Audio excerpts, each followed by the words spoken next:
재료 준비. 자, 재료 관리 보겠습니다. 계량 단위입니다.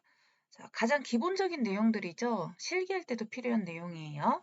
한 컵은 200cc예요. 한국하고 일본에서는. 자, 그 다음에 T가 대문자로 있는 거는 테이블 스푼 15cc, 15ml. 다 부피를 나타내는 단위이죠. T가 소문자로 있으면 작은 술 티스푼 5cc, 5ml입니다. 그래서 세 작은 술이 한 큰 술하고 같아요. 앞에서도 봤었는데요. 한 홉은 160g, 그 다음에 10홉이 한 대예요. 1.6kg.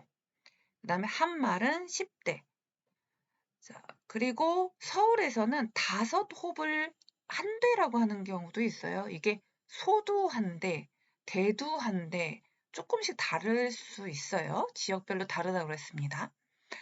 1파운드는 453.6g, 1파인트는 16온스, 1온스가 30ml예요. 1온스가.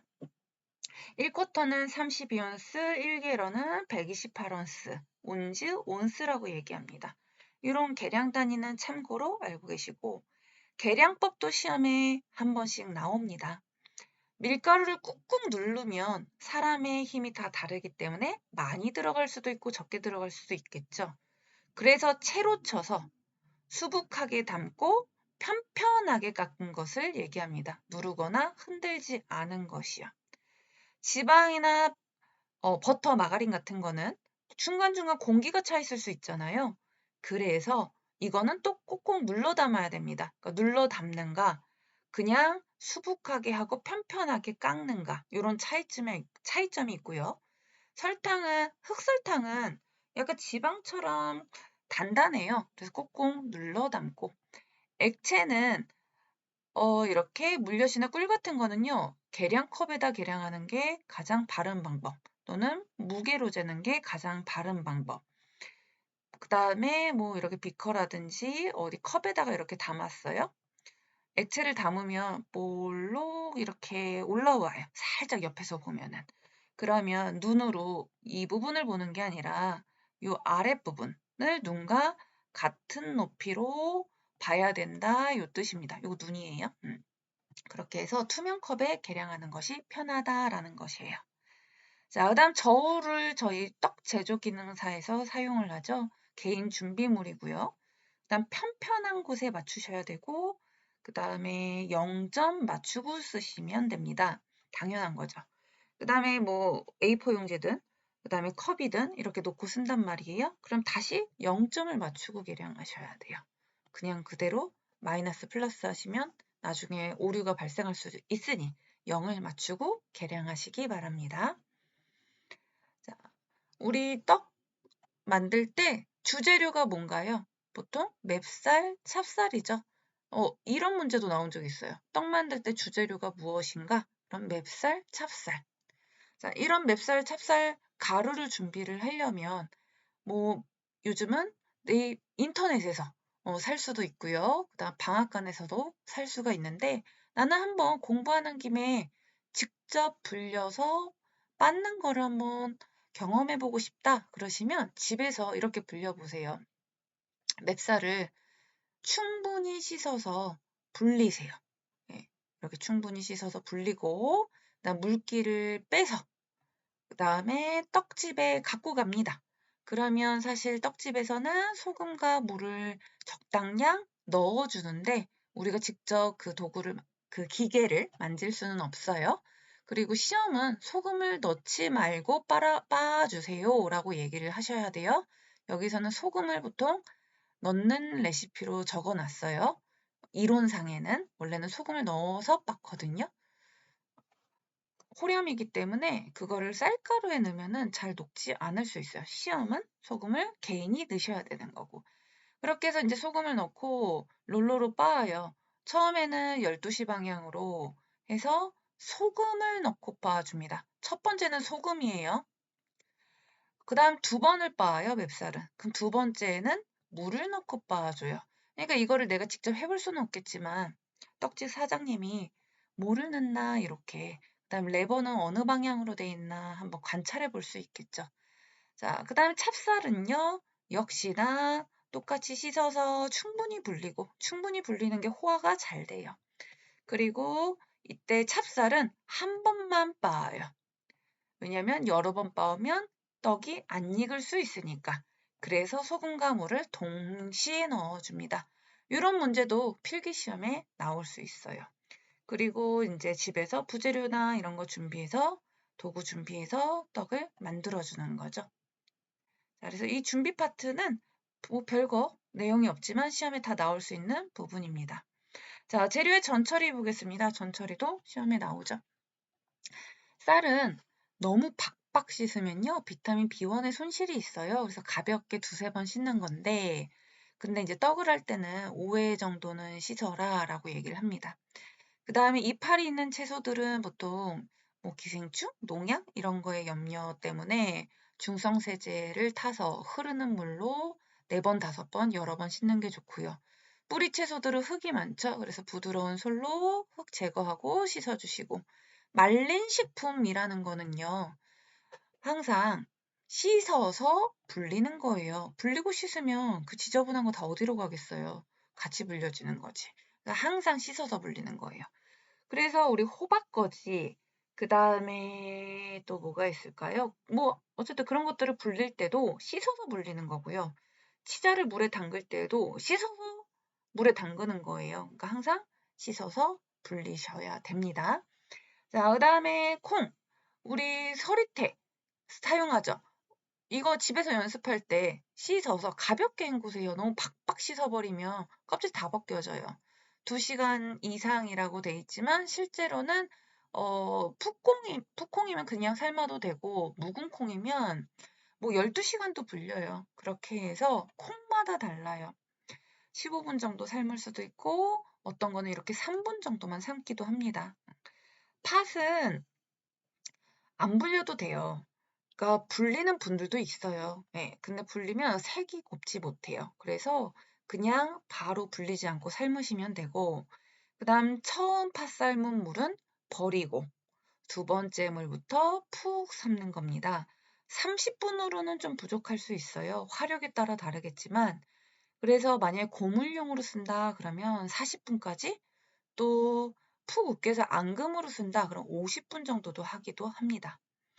커피팥이나 녹두는 씻어서 이거를 쪄서 쓰는 거예요. 이거는 삶아 쓰는 게 아니라. 그러니까 어떤 거는 삶아 쓰는 거, 어떤 거는 쪄서 쓰는 거, 이런 거 구분해 주셔야 돼요. 자, 치자도 보면 씻어서 불리는 겁니다. 저희 무지개떡에서 치자 불리잖아요. 근데 지금 한 개에 반 컵 정도면 색깔이 잘 우러나오는데 실제 시험에서는 30분 이상 불릴 시간이 없어요. 그래서 물을 최소로 타서 불려주는 게 색을 이쁘게 내는 방법이고요. 대추는 좀 말라있기 때문에 마른 행주로 살살 닦는 게 맛은 좋으나 너무 말라있으면 떡이 가끔 안 익어요. 그래서 흐르는 물에 빨리 씻어주세요. 이거를 물에 담가서 막 씻지 마시고 그 다음에 씨를 제거하고 사용을 합니다. 그래서 흐르는 물 빨리 아니면 마른 행주로 살살 닦아주시면 됩니다. 아까 호박꼬지 잠깐 얘기했는데요. 씻고 불린다. 네. 그다음 물기 안 짜고 쓰면요. 그 떡에 물들어요. 노란색 물. 그러니까 물기 짜고 면보로도 한번 닦고 쓰셔요. 지금은 서기가 뭐 들어간 떡 같은 건 없어요. 근데 이제 서기가 만약에 들어간다? 그러면 안에 이끼 같은 것도 제거하고 뿌리도 제거하고 깨끗하게 손질해서 쓰는 거죠. 자, 그리고 떡 쑥으로 많이 만듭니다. 줄기는 좀 질기고 색이 안 예뻐서요. 줄기 빼고 잎 부분을 주로 사용을 하는데 쑥이 잎만 쓰면은 사실 좀 너무 많이 들어가야 되잖아요. 그래서 옅은 좀 부드러운 줄기도 넣는 분들은 있어요. 소금에 알칼리에 데쳐줘야 색이 이뻐요. 그래서 소금이나 소단물에다가 데쳐요. 소다를 조금 타면 색깔이 정말 이쁜데 비타민이 파괴가 돼요. 그리고 이거를 물기 꼭 짜서 소분해서 냉동 보관할 수 있고요. 그래서 겨울철에도 먹을 수가 있는 거죠. 그래서 이제 이런 거 이용해서 숙설기, 쑥버무리, 그 다음에 개떡 이런 거 사용을 합니다.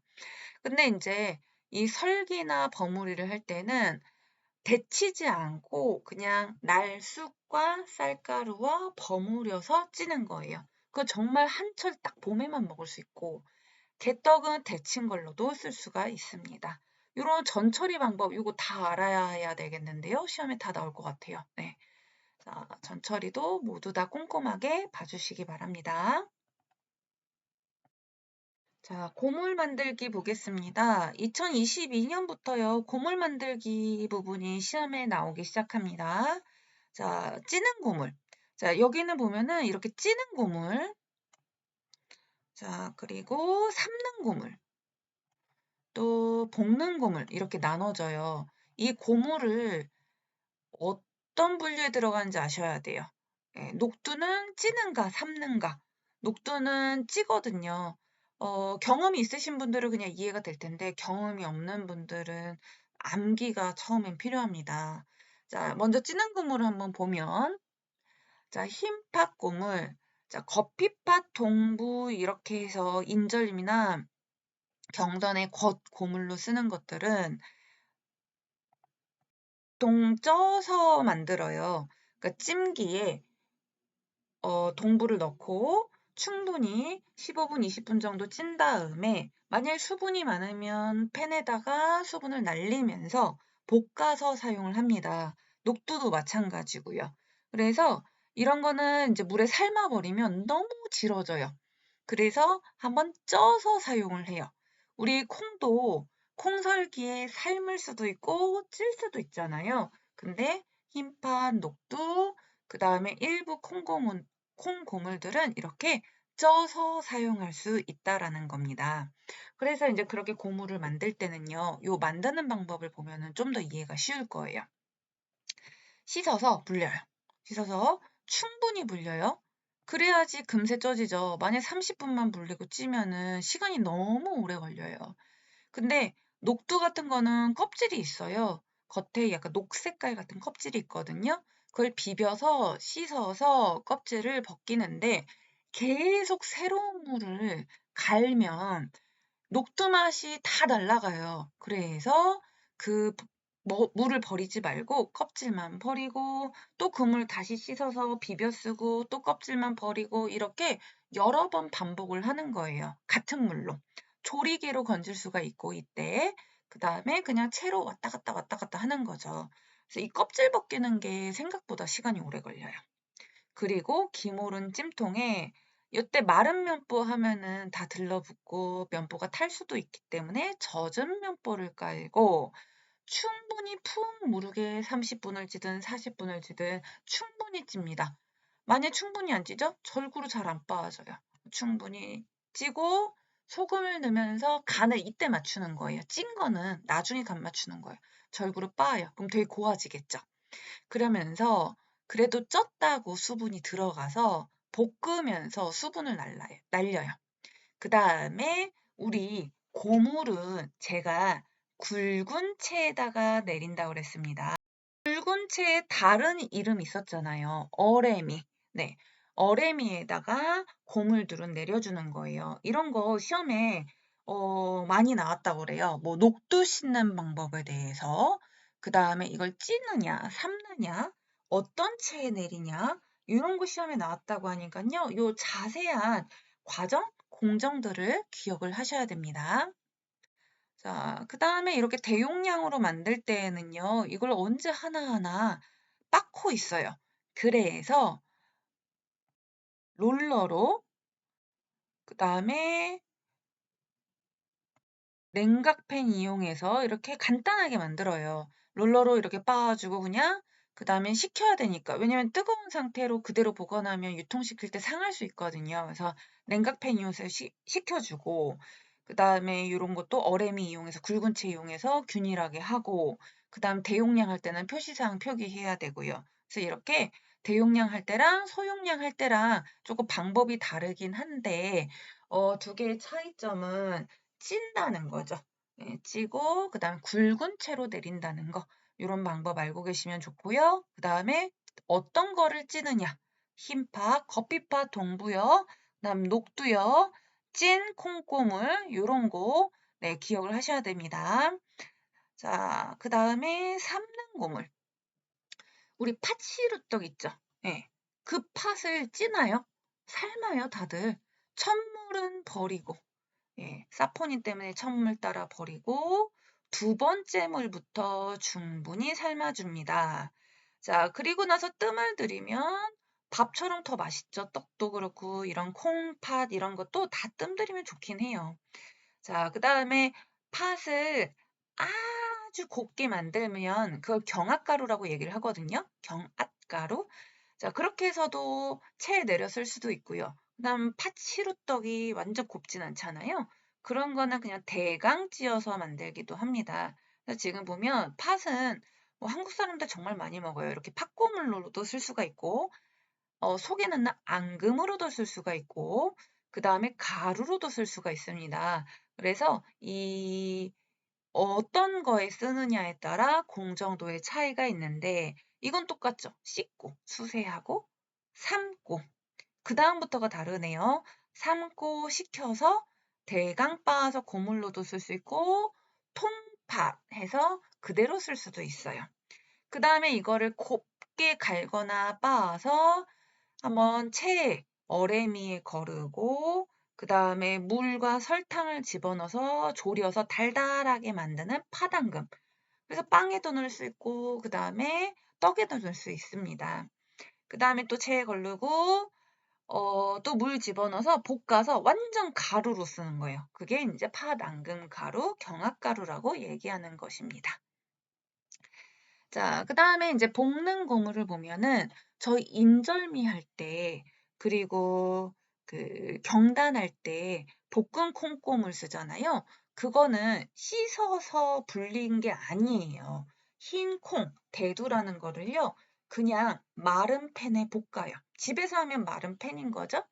근데 으로 하게 되면 설비가 따로 있죠. 어쨌든 볶아서 이거를 껍질이 막 쪼개지기 시작해요. 그러면 꺼내서 식혀요. 뜨거운 거를 집어넣고 갈아버리면 폭발하거든요. 그래서 꺼내서 식힌 다음에 이거를 갈아주는 겁니다. 그 갈 때 고소한 냄새가 진짜 진동을 해요. 그렇게 해서 이제 콩고물을 만들어요. 그 다음에 깨꼬물은 깨를 씻어서 볶기도 해요. 그런 다음에 빻아서 고물로 사용을 해요. 그래서 깨꼬물은 흑임자, 그 다음에 흰깨 뭐 이런 거 많이 사용을 하죠. 그래서 깨꼬물, 콩고물은 볶는 고물이다라는 걸 아시면 돼요. 제가 방금 얘기했던 거 여기 있네요. 그러니까 뭐 가정에서는 그냥 후라이팬에 할 수도 있어요. 근데 이제 고온에서 볶아줘야 고소하기 때문에 시간이 단축되기 때문에 대용량을 할 때는 전기볶음솥에다가 볶아주고 그 다음에 식혀야 된다 그랬죠? 터진다. 분색이 터져요. 큰일 나요. 식혀서 소금, 설탕 넣고 다 같이 갈아주면 됩니다. 그리고 우리 콩고물 쓴 거 봐보세요. 되게 곱지 않나요? 그러니까 체에다가 걸러 사용을 해요. 그래서 고운 체에다가 거른다는 거. 그 다음에 이제 깨꼬물도 씻어서 물기 빼고 볶아주면 깨끗한 깨가 나와요. 이걸 소금간 하면서 믹서기에 계속 갈아주면 돼요. 그러면 깨꼬물이 나옵니다. 고물 파트도 요즘에 시험에 꼭 나오고 있으니까 여기도 빼먹지 말고 공부 꼭 해주세요.